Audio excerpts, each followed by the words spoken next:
Welcome to today's episode of the Be Sure podcast. Living with epilepsy involves challenges beyond seizures, including stigma and emotional impact.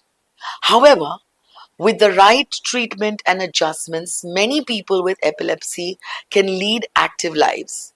To help us better understand this, we are fortunate to have a renowned consultant neurologist with extensive experience in treating epilepsy. Welcome, Doctor. Yes, good morning, everyone. First of all, I would like to thank you, everyone, for inviting me here. Myself, Dr. Trupti Bhosle, and I'm pediatric neurologist at Neuron Child Neurology Center, Kolhapur. Let's start with the basics. What exactly is a seizure and how does it affect the brain?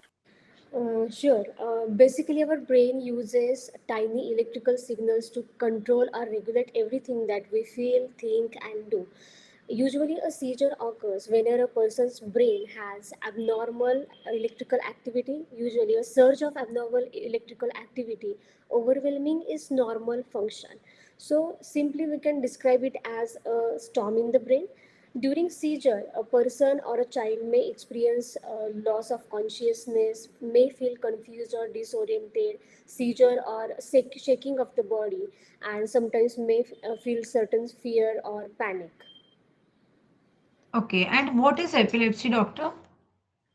That's a very important question, I guess, because if you have single episode of seizure, this doesn't really mean that you have epilepsy. Epilepsy is a medical condition that causes repeated seizures. We generally diagnose epilepsy when a child or a person has at least two unprovoked seizures, provided those are not caused by high-grade fever or any severe infection. Epilepsy may include more than one type of seizure, or sometimes while someone has only one type of seizure, others may experience more than one type. Absolutely. Now let's move on to managing epilepsy. What are the common triggers for seizures that patients and caregivers should be aware of? Yes, triggers usually vary from person to person, but the common triggers are inadequate sleep or irregular sleep patterns, high stress level, skipping meals, and most important factor, especially in children, is excessive screen time, flashing of lights, then fever or any illness. And again, the most important factor is not following a proper given schedule of anti-seizure medications, skipping the doses. I would like to suggest here maintaining a proper seizure diary will make it very easier to know certain specific patterns of triggers. Now, shifting our focus to children. What are the different types of epilepsy commonly seen in them?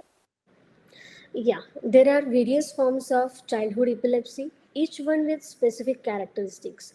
For example, in absence epilepsy, usually children have a stare or vacant look and become unresponsive for few seconds or very brief period of time. In this, children may have a blinking of eyes.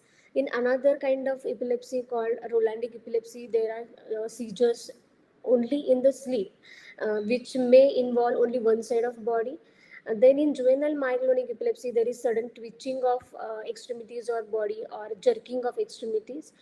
One another type called infantile spasms, which is a severe form of epilepsy, which usually starts around the age of 6 months or one year, and infant experiences flexor or extensor spasms and sometimes head drops, and they usually occur in clusters, especially after awakening from the sleep. This directly affect the children's development and learning process, so these are very important to identify. And infantile spasms, if left untreated in later ages, may progress to Lennox-Gastaut syndrome. Well, what are some of the symptoms parents should watch for to recognize epilepsy in children? Usually the symptoms vary from depending on the type of epilepsy or type of seizure, but the common triggers are uprolling of eyes, sudden fall, shaking or convulsion of extremities, sometimes frothing from the mouth, loss of consciousness, staring, or giving vacant look and become unconscious or unresponsive during that short period of time.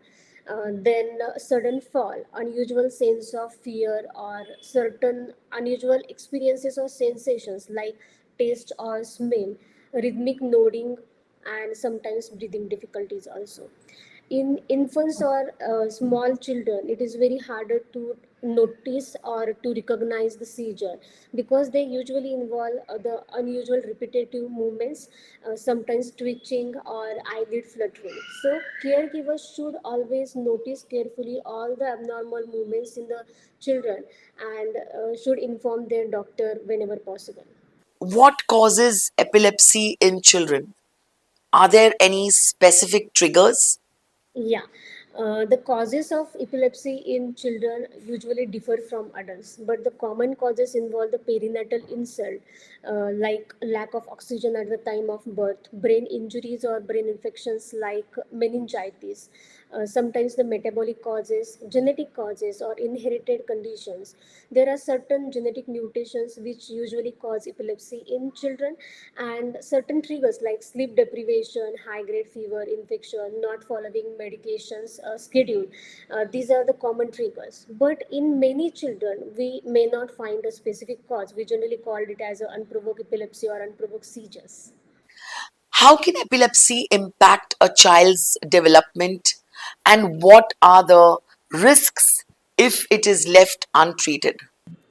Yes, epilepsy can directly affect child's learning and development due to various conditions like underlying brain abnormalities, frequent seizures, and also the coexisting conditions like ADHD or autism spectrum disorder. If left untreated, epilepsy generally causes frequent seizures, which again lead to the sometimes developmental delay, learning deficit, and again irreversible brain damage. So it is very important to diagnose epilepsy early and start timely and proper treatment, which will help reducing or avoiding all these consequences. How can parents help manage their child's epilepsy through lifestyle adjustments? Okay. Healthy lifestyle is a key. Always make sure that your child has adequate sleep. Maintaining up regular bedtime is very helpful, and again, having balanced diet, staying hydrated is very important, I guess. The regular physical activity is usually very safe in the children with epilepsy, but high risk sports or any heavy exercises should always be discussed with your doctor. So I think managing stress and maintaining a proper structured schedule is helpful to make a big difference. Yeah. Let's touch on safety at home. What precautions can parents take to protect their child?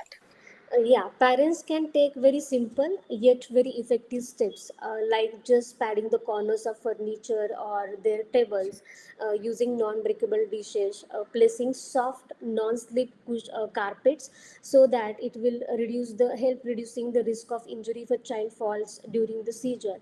And last but not the least, always make sure that their elder siblings as well as other family members know what to do during the seizure. Thank you, doctor. To wrap up, what message would you like to leave for parents of children with epilepsy? I just would like to let parents know that always remember early diagnosis, timely treatment, and correct treatment can help many children. Is in fact the majority of children to lead normal education, normal career, jobs, and lead healthy lives. So just knowing the possible triggers or having open communication, fostering the supportive environment is the key here. And always remember, you are not alone. There is a community out there to help you and your children. Thank you so much, doctor, for this insightful discussion. And thank you to our listeners. Until next time, take care and stay informed.